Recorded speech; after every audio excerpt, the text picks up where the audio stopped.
Mumbai, city of dream, Mumbai, city of rich people, Mumbai, city of Bollywood, Mumbai, city of slum, city of sky scraper, city of fashion, city of rich heritage, city of port, ऐसे ढेर सारे identities दे सकते हैं मुंबई को।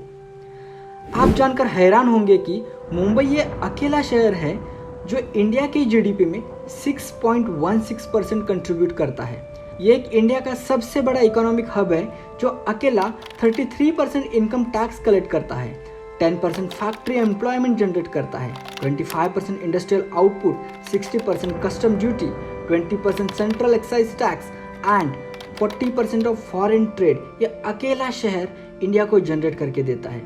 नमस्कार दोस्तों, आप सभी का हार्दिक स्वागत है मेरे YouTube चैनल द ओरिजिन पर। आज के वीडियो में हम मुंबई शहर के ऐतिहासिक अध्ययन में सफ़र करेंगे। मुंबई, जो पहले बॉम्बे के नाम से जाना जाता था, एक ऐसा शहर जिसने अपनी प्राचीन उत्पत्ति से लेकर आज के आधुनिक समय तक कई महत्वपूर्ण परिवर्तनों का सामना किया है। इस वीडियो में हम मुंबई के रोमांचक और विशेष इतिहास को देखेंगे जो इस शहर को एक विश्वस्तरीय महानगर बनाने में मदद करता है। तो चलिए इस सफर में हमारे साथ जुड़े रहे और जाने मुंबई के इतिहास के रोचक पन्नों को। India is marking 14 years since the 2008 terror attacks in Mumbai. बारिश की दस्तक में ही डूबती उतरती मुंबई की कहानी, जहां आज महाराष्ट्र मुंबई के कई इलाकों में बारिश हुई है। देश की आर्थिक राजधानी मुंबई पर मौसम की डबल आफत आ गई है। ये शहर, जिसे पहले बॉम्बे के नाम से जाना जाता था, जो कि भारत के पश्चिमी तट पर स्थित है और महाराष्ट्र राज्य की राजधानी, 17वीं से 19वीं सदी के दौरान मुंबई पर पोर्तुगीज और ब्रिटिश का अधिकार था। शहर का विकास वास्तव में रोचक है क्योंकि यह मूल रूप से 7 छोटे द्वीपों का समूह था, जो कि Colaba, old woman island, Mahim, Mazagaon, Parel, Worli और माटुंगा सायन। ये वो 7 द्वीप है जो उस समय समुद्र में थे। इन 1662 जब पुर्तगाल की कैथरीन ऑफ ब्रिगेंजा का विवाह इंग्लैंड के राजा चार्ल्स के साथ हुआ था, तब पुर्तगाल के शाही घर ने ये 7 द्वीप दहेज के रूप में ब्रिटिश क्राउन को दिए। तो ये द्वीप समूह उसी दहेज का हिस्सा थे। ब्रिटिश क्राउन के हाथों में आने के बाद ये द्वीपों को ईस्ट इंडिया कंपनी को सौंप दिया गया और यहाँ का विकास एक महत्वपूर्ण व्यापारिक केंद्र के रूप में हुआ। कंपनी ने द्वीपों में महान आर्थिक और राजनीतिक मुनाफा देखकर निर्णय किया कि इस क्षेत्र को एक प्राकृतिक समुद्री बंदरगाह के रूप में विकसित किया जाए। यह पोर्ट साल भर मलबार कोस्ट, मालुक द्वीप यानी वर्तमान की इंडोनेशिया और पेर्शिया के ब्रिटिश कारखानों से संपर्क स्थापित करने के लिए किया जाए। 1671 में बॉम्बे का विकास करने की योजना शुरू की गई, जिसमें द्वीपों को मजबूती से संरक्षित करके डॉक बनाने और शहरों की ज़रूरतों के लिए संस्थानों का विकास शामिल किया गया। ब्रिटिश इंजीनियर थॉमस हॉर्नबी ने हॉर्नबी वेलार्ड परियोजना शुरू की, जिसका उद्देश्य था कि कोलाबा और ओल्ड वुमन्स आइलैंड को जोड़ा जाए। इस परियोजना के तहत बांधों और डैमों का निर्माण करके इन द्वीपों को सम्मिलित किया गया, जिससे यह दोनों द्वीपों का संयोजन हो सके और एक बड़ी भूमि का निर्माण हो सके। इस प्रक्रिया के माध्यम से मुंबई शहर की शुरुआती की नींव रखी गई और बाद में एक एक करके सभी द्वीप जोड़े गए। इन 7 आइलैंड से आज की जो यूनिफाइड मुंबई है वो 1838 में पूरी हो गई। इस युग में मुंबई ने अपने इंफ्रास्ट्रक्चर को विकसित किया और कपास के मिलों का उदय भी देखा। मुंबई में कपास के मिलों की स्थापना शहर के औद्योगिक और आर्थिक विकास में एक महत्वपूर्ण भूमिका निभाई। मुंबई में कपास के मिलों की स्थापना 19वीं सदी के आखिरी दशकों में हुई थी, जब ब्रिटिश साम्राज्य का राज्य था। मुंबई में प्राकृतिक खाड़ी जैसे फायदेमंद ज्योग्राफिकल एरिया थे जो व्यापार और औद्योगिक विकास को प्रोत्साहित करते थे। ब्रिटेन में औद्योगिक क्रांति ने वस्त्र उत्पादन के क्षेत्र में यातायात का मैकेनाइजेशन किया। इससे कपास की मांग बढ़ी और बॉम्बे कपास उत्पादन के क्षेत्र में महत्वपूर्ण बन गया। पारसी और गुजराती समुदायों से उद्यमियों और उद्योगपतियों ने इन कॉटन मिल्स की स्थापना में महत्वपूर्ण भूमिका निभाई।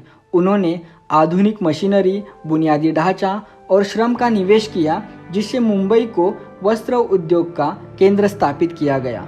किसानों और गांवों से आने वाले बड़े श्रम बल के उपलब्धता ने इन मिलों की सफलता और वृद्धि में महत्वपूर्ण योगदान किया।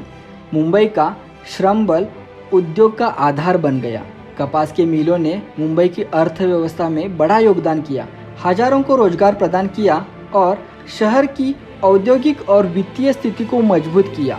कपास उद्योग की सफलता ने और निवेश को आकर्षित किया और नागरिकीकरण को तेज किया और इसके बाद मुंबई में बिजनेसमैन और इन्वेस्टर आकर्षित हुए और यहाँ पे उन्होंने अलग अलग बिजनेस फैक्ट्रियाँ शुरू की और इसका रिजल्ट आज के मुंबई में देख रहे हैं।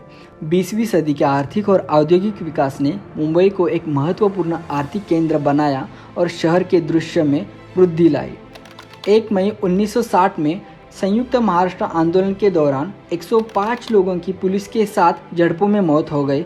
उस आंदोलन के बाद बॉम्बे राज्य को भाषाई आधारों पर पुनः संगठित किया गया और नए महाराष्ट्र राज्य में शामिल किया गया और उसके बाद बॉम्बे का नामकरण मुंबई हुआ और यह शहर महाराष्ट्र राज्य की राजधानी बना।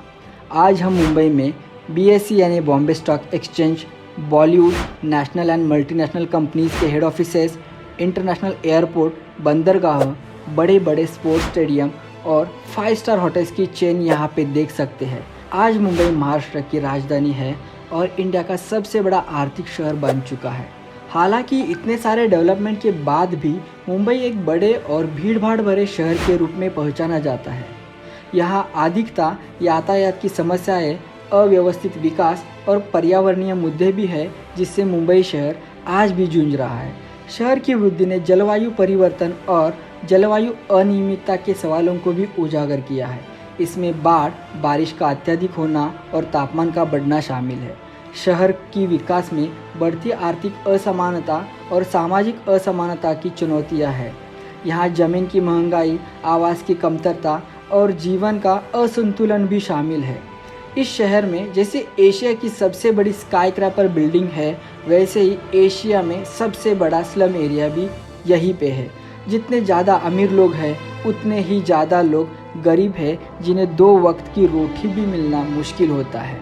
मुंबई का इतिहास और विकास एक रोमांचक सफ़र है जो इसे एक आधुनिक और महत्वपूर्ण शहर बनाने में मदद करता है। जैसे हमने बताया कि शहरीकरण की वृद्धि के साथ साथ भीड़भाड़, वातावरणीय समस्याएं और सामाजिक असमानता की चुनौतियां भी बढ़ गई है। इन समस्याओं का समाधान करने के लिए सकारात्मक कदम उठाना और जवाबदेहीपूर्ण नीतियों को लागू करना शहर के विकास में महत्वपूर्ण है। मुंबई का भविष्य नए और आधुनिक समाधानों, सामाजिक संजालों और प्रगतिशील नीतियों के माध्यम से ही सुधारा जा सकता है। शहर के निवासियों, सरकारी अधिकारियों और स्थानिक समुदायों के सहयोग से मुंबई की समस्याओं का समाधान किया जा सकता है।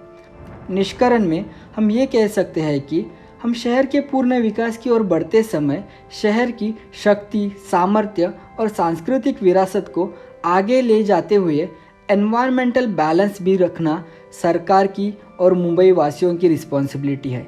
सो दोस्तों, ये थी बॉम्बे से मुंबई बनने की रोचक कहानी। मिलते हैं अगले वीडियो में। तो आज के लिए धन्यवाद।